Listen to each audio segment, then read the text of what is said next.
We're doing first look, it's our natural look, which we focus only on skin. So I just blended quite a few luminous foundations, set it with the luminous powder just in the spots that I want the light to not reflect, and then contoured a little bit, and I'm just highlighting the model with cream highlighters because they photograph very naturally. So basically that's our first look, very simple, and then we're gonna build it up.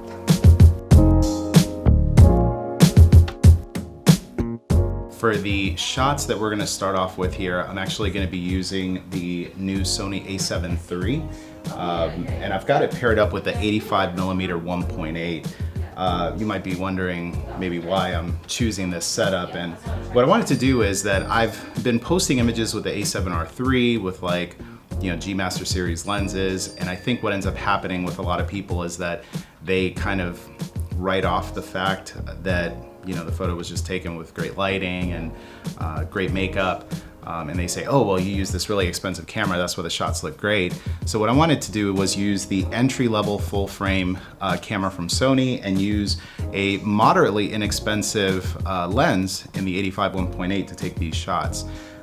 So of course, with everything, lighting is key. So for this first look, I'm gonna keep it really simple. And what I'm gonna do is I'm using my ProPhoto Air remote to trigger a ProPhoto D2, and it's inside of a 5-foot Octa.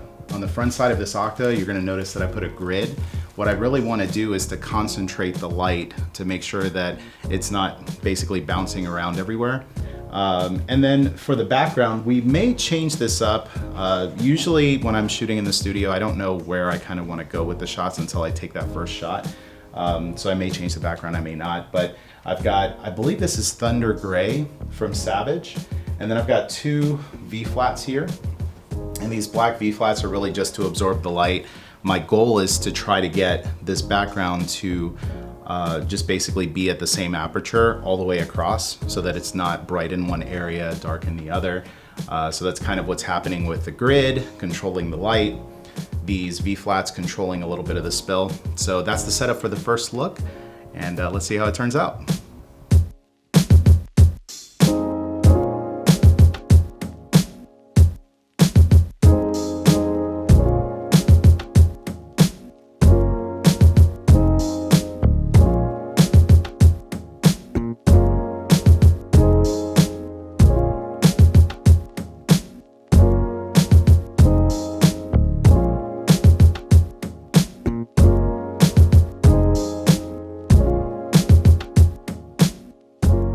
Second look, we playing with flowers, so we're doing more of a bronzy eye, smoky, and then very dewy pink cheeks, pink lips, pink highlighter, and very messy kind of hair.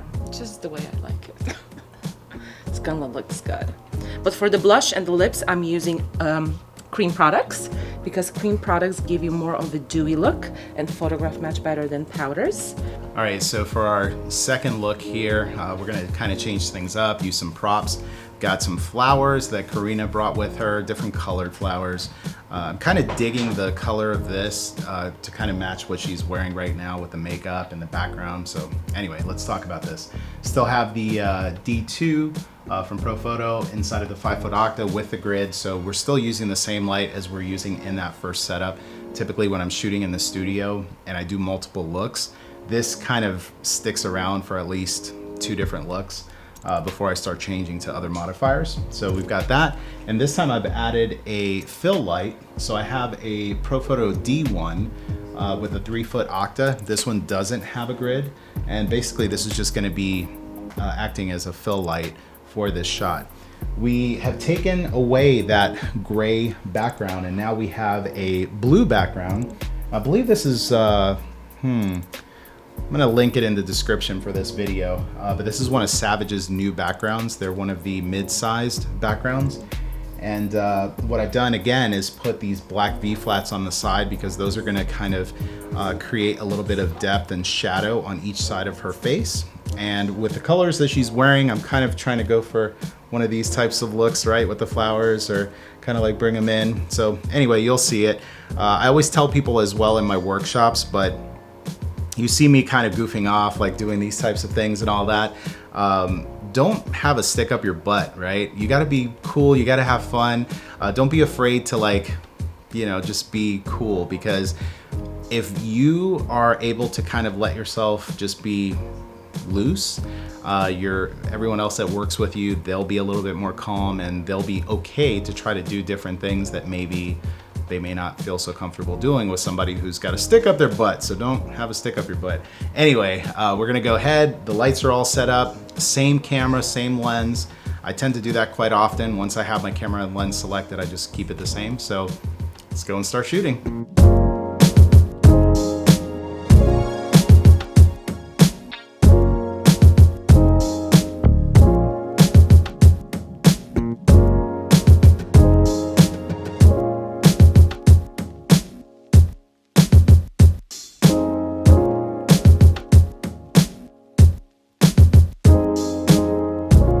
Oh, well, hello there. Welcome to look number 3.